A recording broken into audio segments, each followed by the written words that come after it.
Bonjour à tous, il sera question de notre cœur aujourd'hui, puisque cet organe si fragile, puisque je vous le rappelle, ou du moins je vous l'apprends, c'est 100 000 battements par jour pour pomper 8 000 litres de sang. Alors ça, c'est chaque jour. On a donc les maladies cardiovasculaires dont on vous parle très souvent et sur lesquelles on aime bien faire de la prévention. Alors aujourd'hui, on va vous parler plus d'entraînement sportif et de ce cœur qu'il faut soigner. Et on a invité la société Polar France avec monsieur Christophe Lataste, bonsoir. Bonsoir. Et monsieur Olivier Reg, qui est préparateur sportif au BO, bonsoir. Bonsoir. Et le docteur Marcel Ichou. Bonsoir. Alors, un cardio-fréquence-mètre, ça va être ma première question. Ça sert à quoi? Alors ça sert déjà à une meilleure sécurité, parce qu'en fait, lorsqu'on connaît ses limites, on ne les dépasse pas. Il y a trois choses majeures: la sécurité, la motivation. La motivation, c'est en fait lorsqu'on sait ce qu'on fait, on va de l'avant et on mesure les progrès. Et puis la troisième, c'est l'efficacité. Lorsqu'on cadre bien l'entraînement, on est plus efficace. D'accord, on mesure, donc comme un électrocardiogramme en fait, un peu de cette on mesure la façon-là. fréquence cardiaque, Voilà, si j'ai bien compris. on mesure la fréquence cardiaque. Si on veut dire de manière Alors pour dire quand même, juste de manière très simple, plus on fait un effort, plus on accélère, plus on va vite, et plus la fréquence cardiaque augmente, puisque comme vous disiez, elle doit pomper du sang, elle doit en pomper plus. Quand l'effort augmente, le muscle a besoin de plus de sang, pour faire très simple. D'accord. Donc si vous courez, votre fréquence cardiaque augmente, et il y a des limites à pas dépasser en fonction de l'état de forme de la personne, et pour préparateur physique, vous en parlerez mieux que moi, en fonction des individus. Voilà, du niveau d'entraînement, de la fréquence, des objectifs qu'on se détermine en cours de saison et dans quelle période on se situe.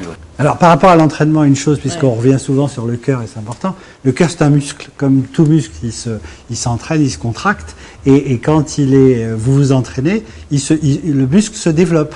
Donc il a moins besoin de battements pour pomper la même quantité de sang. C'est-à-dire, un grand sportif est a priori, vous ne me contredirez pas, quelqu'un qui bat lentement. Les grands champions sont des gens qui battent à 50 par minute, parfois même plus bas. Mais c'est exceptionnel. Oui, de la fréquence cardiaque de repos. Pour un individu normal, disons moi maintenant, ça doit être à 70. Et pour ces grands champions, Jalabert est à 40. Donc vous voyez le cœur qu'il peut avoir, parce que son cœur est plus performant. Et entraîné. Voilà, parce qu'il est entraîné. Après, vous avez la même différence aussi sur la fréquence cardiaque maximale obtenue pendant l'effort.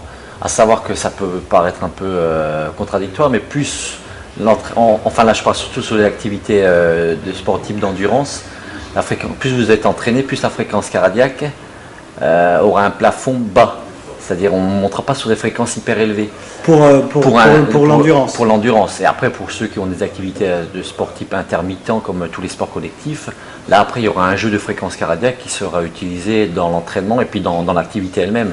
Vous avez des actions, vous avez des phases de repos, ainsi de suite. Alors la sécurité dont il parlait, c'est important parce que ça vous montre à quelle fréquence bat votre cœur, parce qu'il y a des limites à ne pas dépasser.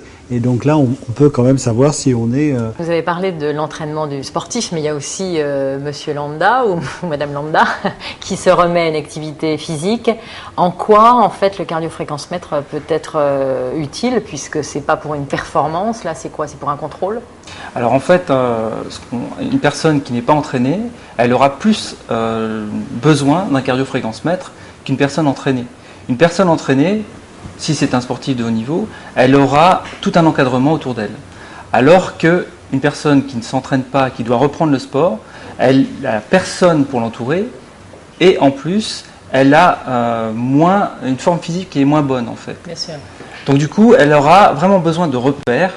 Et le cardiofréquence-mètre, c'est ce qui lui permettra d'avoir des repères pour pratiquer son sport en toute sécurité. Dans les meilleures conditions, en sécurité, et aussi, parce que je crois qu'il y a un autre objectif, je l'ai lu en préparant l'émission, il y a aussi la perte de poids pour les gens qui vont faire un jogging pour notamment perdre du poids. Voilà, ce qu'il faut savoir, c'est que si on s'entraîne dans des fréquences trop élevées, ce qu'on a tous tendance à faire si on ne sait pas ce qu'on fait avec un cardiofréquence-mètre, on va plutôt brûler des sucres rapides. Alors que si on s'entraîne dans des fréquences cardiaques plus basses, on va brûler des graisses.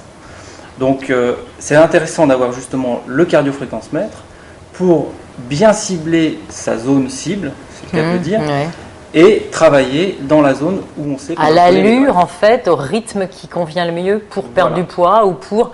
Alors là, j'ai envie de passer la parole à l'entraîneur, à comment, par contre, doser grâce à l'outil. En fait, c'est un outil qui vous permet, vis-à-vis des sportifs, de les faire s'entraîner de la meilleure façon. Donc, voilà, d'optimiser un peu l'entraînement, tout à fait. Donc déjà, on peut aussi pour le sportif de haut niveau, utiliser ces fameuses zones cibles pour un joueur qui n'est pas en forme, de travailler sur la perte de poids. Donc on l'utilise également dans ce sens-là. Donc c'est aussi ouvert aux sportifs de haut niveau. Et après, nous, on l'utilise essentiellement aussi pour optimiser l'entraînement. Donc à partir de là, on travaille sur des pourcentages de fréquence cardiaque et d'allure de course. Donc on a une correspondance au niveau de l'entraînement sportif de la vitesse de la VMA, la vitesse maximale aérobie, qu'on détermine par des tests. Et ensuite, en fonction des résultats qu'on a, on travaille sur des zones cibles, mais nous, on travaille essentiellement aussi sur des zones élevées. Parce qu'en compétition, le sportif a tendance quand même à aller sur des efforts conséquents. Donc nous, l'intérêt, c'est de déterminer si on est vraiment dans les zones d'entraînement qui permettent après d'obtenir des performances intéressantes. On fait même des statistiques, en fait, c'est ça. On peut reproduire tous les chiffres, on mesure chaque jour et puis on reproduit ça avec des statistiques sur un ordinateur. Enfin, oui, j'imagine que c'est aussi très... C'est hyper pointu. Après, en plus, avec la société Polar, on a un partenariat sur le Team System. C'est un outil qu'on utilise pour les sports collectifs. Donc là, contrairement à un coureur individuel où il a l'émetteur et le récepteur sur lui, à travers la montre, là sur le produit qu'on a, c'est le récepteur et l'émetteur qui est sur la ceinture. Donc à un moment donné, le sportif fait son entraînement, donc par contre pour ne pas se blesser, il n'a pas de montre sur lui. Et à la fin de l'entraînement, on récupère toutes les données sur l'ordinateur et puis individuellement, vous voyez la séance d'un tel, il a fait 1 heure d'entraînement avec des fréquences cardiaques moyennes sur la durée de l'entraînement. Et donc ça permet vraiment d'individualiser le travail sur un collectif. D'accord. Il faut quand même pas confondre l'outil et son utilisation. C'est pas l'appareil qui fait maigrir, c'est pas l'appareil qui fait s'entraîner. Ça donne un repère. Et ce qui est important, c'est d'avoir un repère. C'est pas une zone. Si vous courez grâce à l'appareil, vous allez être dans sa fréquence, vous allez maigrir. Non, ça veut rien dire. Il faut l'adapter à la personne. Donc, pour avoir un repère, il faut d'abord avoir une référence, y compris pour la personne qui fait son jogging, etc. Comme il faut vous quand le disiez, même le une sportif référence. qui est à 40 et vous qui... Voilà, il faut une 70. évaluation préalable. C'est pas l'appareil lui seul, il fait rien. C'est un appareil, c'est un thermomètre. Hein. D'accord. Donc, il faut savoir l'utiliser. C'est important d'avoir un instrument de mesure. La sécurité, elle est dans le fait que vous savez ce que vous faites. C'est pas l'appareil qui donne la sécurité. Ça va sans dire, mais je crois que ça va mieux en le disant. C'est mieux en le disant. C'est surtout d'avoir cette évaluation qui permet après d'individualiser le travail. Oui, la preuve, c'est que quand vous avez sur le système dont vous équipez votre équipe, il est bien spécifique en fonction de chaque individu. Donc il n'y a pas de standard comme ça qui serait... Avant de conclure, parce que je sais que ça a été dit sur les grands médias pendant le marathon de Paris, Monsieur Lataste, il y a des recherches qui sont faites aussi dans votre entreprise pour trouver encore de nouveaux systèmes. Alors en fait, ça fait 30 ans que Polar existe et 30 ans qui se caractérisent par 30 ans d'innovation. Donc on est en permanence en train d'innover, de faire des recherches. Chaque nouveau produit sort à la suite d'une étude scientifique. Et là, donc sur le marathon de Paris, on était en partenariat avec une scientifique qui s'appelle Véronique Billat, qui est une référence dans le monde de la course à pied. Et on était en train de mener une recherche sur des alternatives au dopage.